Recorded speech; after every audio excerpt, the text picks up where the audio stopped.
الموضوع ده غريب شوية، ويمكن بيحصل مع ناس كتير منكم.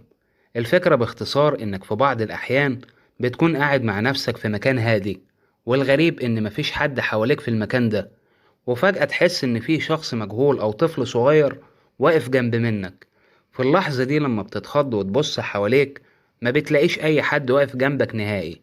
عقلك بيفكر وإنت محتار، وترجع تسأل نفسك سؤال: هو اللي حصل دلوقتي ده تهيؤات ولا بجد؟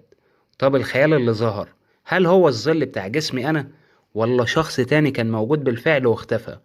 ويفضل عقلك يودي ويجيب في الأفكار المرعبة، لكنك في النهاية ما بتلاقيش أي تفسير للموقف ده. مرة واحدة ست قاعدة في الصالة بتاعتها وبتعيش لوحدها، وفجأة التمحت خيال لشخص مجهول بيمشي في الطرقة بتاعة البيت. ولما فتشت المكان حتة حتة ما لقيتش أي حد نهائي، وإن هي ظنت في الوقت ده إن في حرامي دخل عندها. ساعتها الست دي اعتقدت إن في أرواح خفية بتعيش معاها في نفس المكان، لكن إيه سبب وجودهم وعايزين منها إيه ما كانتش تعرف أبدا.